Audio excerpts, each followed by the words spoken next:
Having a large interest in all things historic, specifically the Viking Age, and being a fan of the Assassin's Creed series, we couldn't pass up this opportunity to delve into what we know about the upcoming game and see just how historically accurate it's going to be.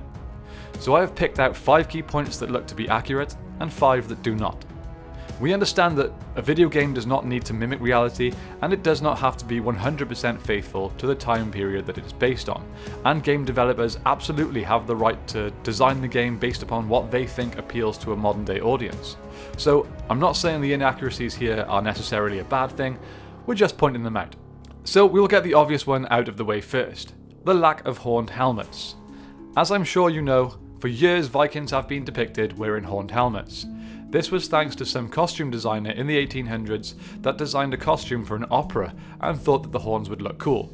However, there has been no evidence that suggests Vikings ever wore horned helmets. Their helmets were likely just a round iron cap with perhaps a nose guard, which brings me on to my first non-accurate point. I believe that there is no moment throughout all of the trailers and photos that we have seen so far, at least up to the making of this video, that shows a single Viking wearing any kind of helmet.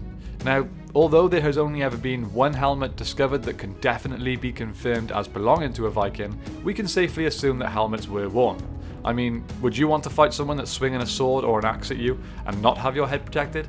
Even if they did not wear them at first, we can be sure that they will have picked up on the use of them after a few raids into other kingdoms.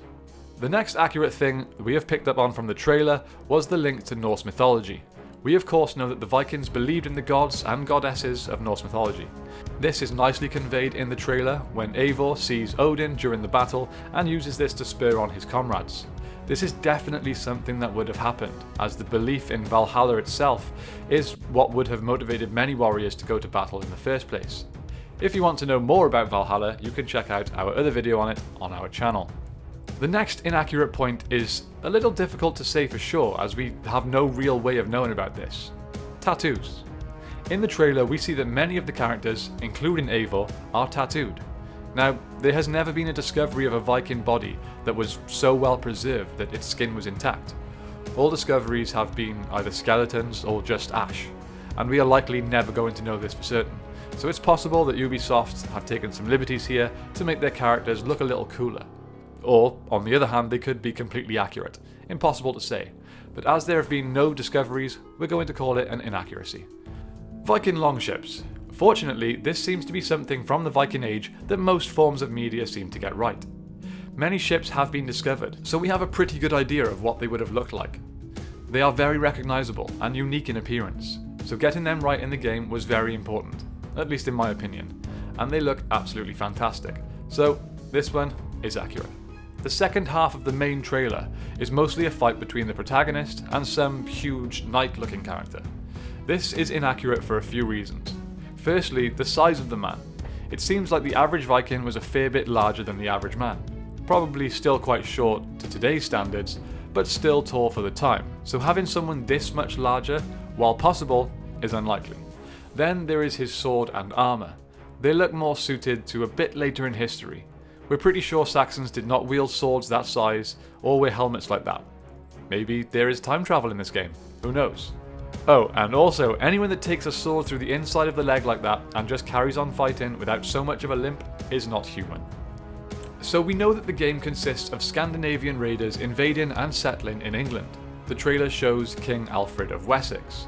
Alfred ruled in Wessex for 15 years towards the end of the 9th century, so it's safe to say that he was heavily involved. So this one is definitely accurate. Now let's look at the clothing.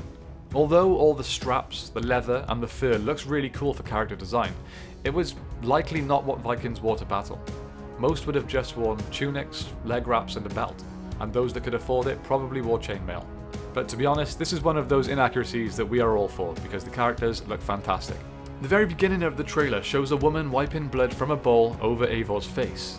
This would likely have been from some kind of sacrifice, either from an animal or a slave. This is accurate, as sacrifices to the gods to gain their favour was very common. I can't imagine it will be a playable feature in the game, but it will surely be a part of the story. Now on to our final fact, which is about the use of shields. Now while Vikings of course used shields, and round shields, that part is definitely accurate. The thing that is likely not accurate is how they are being held. It seems that the characters have arm straps on the inside of the shield. more like how Captain America holds his shield than an actual Viking. In reality, they were held in the centre, behind an iron boss. A small detail, but one that I thought they would have gotten right. Perhaps there will be a gameplay reason behind the decision. Anyway, those are all of our key historical accuracies and inaccuracies. Hopefully you enjoyed. If you want to see more of this sort of thing about Assassin's Creed Valhalla or any other games or movies, then let us know in the comments down below. And if you have a specific game or movie that you would like us to fact check, leave your suggestions as well. If you want to see more on the real Vikings, we have a few more videos on the channel that you can check out. Thank you so much for watching, and we will see you next time on History Unlocked.